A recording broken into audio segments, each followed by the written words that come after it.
The history of India is filled with incredible stories of thriving civilizations, religions, and cultures. Dating all the way back to the Paleolithic age, India's civilization is one of the oldest that we know and has played a part on the world stage for centuries, and even still today. While it is impossible to truly capture all of India's history in one video, it still serves as a worthy topic to delve into. Evidence of cave paintings and stone tools have revealed that the first signs of human activity in India can be traced back to somewhere between 400,000 and 200,000 BC. Details concerning the civilizations inhabiting the region back that long ago do not exist, but we do know that one of the first sophisticated societies to walk the lands of India was the Harappan people, who likely existed throughout the first few thousand years BC. Positioned along the Indus River, the Harappan people had their own writing system, advanced social and economic system, and impressive urban cities and architecture. It is unknown why this civilization collapsed around 1500 BC, but some attribute their demise to the common floods and other natural disasters in the region, or potentially invaders from Western and Central Asia. The next known civilization to leave a mark on Indian history books was the Vedic Aryans. These people were initially migrants who spoke an early form of Sanskrit and were determined to stay true to their own tribal identity. The name they've been given, the Vedic people, comes from 4 sacred texts, or Vedas, that have presented researchers with a glimpse into the civilization's lives and beliefs. These Vedas are often considered to be the oldest Hindu scripts, and the Vedic civilization is believed to have spread their culture across a large portion of India by roughly 1000 BC. With them, the Vedic Aryans brought their philosophical beliefs. These ideas represent a theory that happiness and salvation come from a person's morals and ethics, and one's path should be based upon their place in life, but should always be righteous and good. The Vedic Aryans also shared their societal system as they extended their reach. This system was made up originally of 3 tiers: Brahmin, or priest, Kshatriya, or warrior, and Vaishya, or commoner.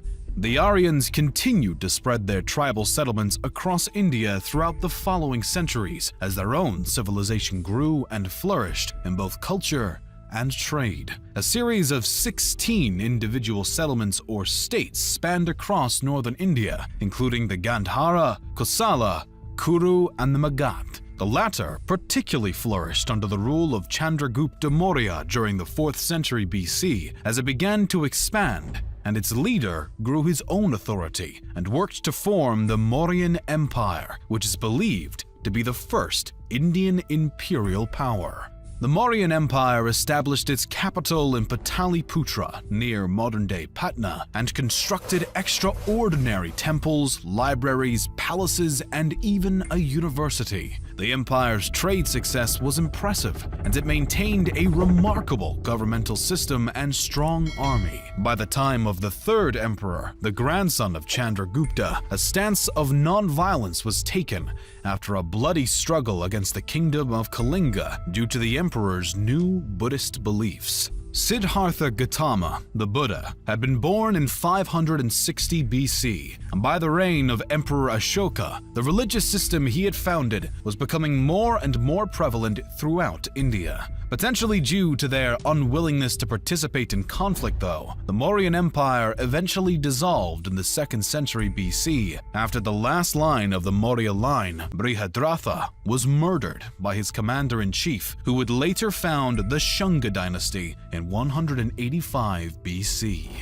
Despite the fact that Brihadratha's assassin Pushyamitra was rumored to have persecuted Buddhists, it appeared that Buddhism faced no decline concurrent with his rise to power. During Pushyamitra's reign, his kingdom maintained authority over a series of provinces as he stood his ground against other powers attempting to expand their territory towards his own. After the monarch's death, though, his dynasty seemed to have fallen in terms of importance. The dynasty is not known to have done anything notably relevant, and their control was short-lived. A variety of settlements and invading powers controlled India at this time, one being the Kushana kingdom, known for their significant trade involvement with Chinese, Persian, and Roman empires along the Silk Road. One Kushana ruler, Kanishka, in the 1st century AD, also converted to Buddhism and helps to further the religion throughout the region. In 75 AD, the Kushana kingdom marked a new era, the Shaka era. A bit of distance from the Kushanas in the south, a handful of other powers rose, fell, and fought for supremacy amongst each other. The kingdoms of Satavahana, Chera, Chola, and Pandya were some of the major authorities in the south during this time and through the Classical Age. The Gupta Empire became the face of northern India during the Classical Age, and the majority of the region was united under their authority during what is often described as northern India's Golden Age. The reign of the Gupta Empire is regarded as a time of law and order, as well as cultural flourishing. The rulers of the empire were no strangers to military expedition, but aimed to expand their territory through peaceful means, such as martial alliances, no less than through military action. Though the Gupta Empire had extensive success over centuries, they eventually reached a point of decline between the 5th and 6th centuries as invading Huns from Central Asia began to annex and take over the formerly dominant empire's land. As the religions of Buddhism and what later became Hinduism thrived, local and trespassing authorities continued to fight for territory and dominion over the following centuries. The next major shakeup of the Indian civilization came with the arrival of Islam. Muslim invaders began to send missions to India the century after the death of the Prophet Muhammad. A series of Muslim sultans began to lead expeditions into India, claiming places such as Sindh, Multan, and Somnath. These incursions brought the defeat of native kingdoms and the destruction of Hindu temples along the way. The Rajputs stood as one of the most determined defenders against Sultan invaders, but they were ultimately defeated in 1192 by Muhammad Ghori and his forces. As Islam began to work its way into India, other previously principal religions, such as Buddhism, began to decline. By the start of the 13th century, the era of the Delhi Sultanate dominion arose. The first dynasty within the Delhi Sultanate was founded by Qutb-ud-Din Aibak. The slave dynasty controlled the Sultanate until around 1290, when the Khilji dynasty took over, first by the hand of Jahal-ud-Din Khilji. His family held the throne for less than a century, as the Tughlaq dynasty was next to seize power in 1320.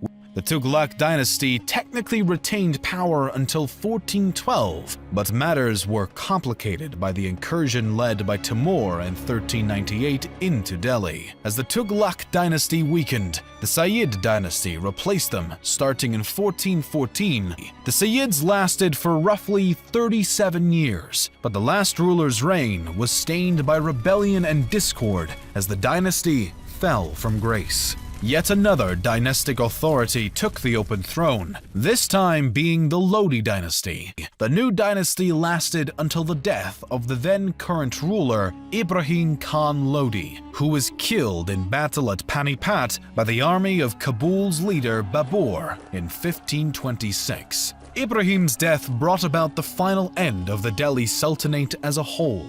Now free of competition from the Lodi dynasty, Babur established the Mughal dynasty, which would end up becoming one of the greatest throughout history. The original Turkic-Mongol imperial power ruled a vast majority of India for over 2 centuries and brought about significant cultural growth and architectural achievements, including the Great Taj Mahal. Despite their immense success, the Mughal Empire began its decline around the start of the 18th century, as revolt after revolt began to shake the foundations of the widespread power, alongside threats from the Marathas and the British. The British East India Company had actually already been in the region for some time, but the situation with the British started to escalate not long after the Mughals fell. By 1857, India displayed increasing control by the East India Company, and the locals were having none of it. What began as a simple revolt by Indian soldiers in Meerut quickly blew up into a widespread rebellion and became known as the Indian Mutiny of 1857. This rebellion later would be called the First War of Indian Independence, and even though the British were able to quell the revolt after a matter of months, it inevitably had lasting impacts.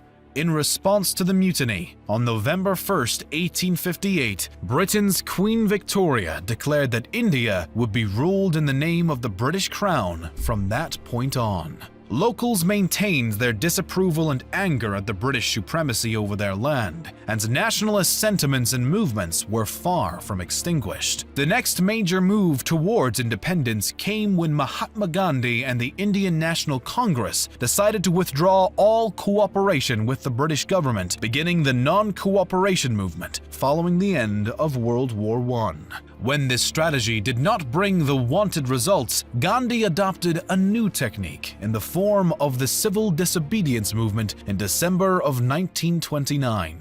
Essentially, the movement was made up of the declaration of an Indian Independence Day that would be celebrated on January 16th, and complete disobedience of any orders by the British government. Again, Gandhi's strategy failed, and this time he was even arrested, while many other rebels were murdered. Still, the British were eventually pushed into the Round Table conferences beginning in November of 1930, the second of which Gandhi attended. The conferences marked another failure, and civil disobedience reignited. Gandhi's next attempt, the Quit India movement, again made no drastic progress. World War II brought about new issues as India was forced into war by the British, but at the conflict's conclusion, a new Labour Party came into power in India and showed sympathy towards the fight for independence. Finally, as August 14th turned to 15th in 1947, India became an independent nation,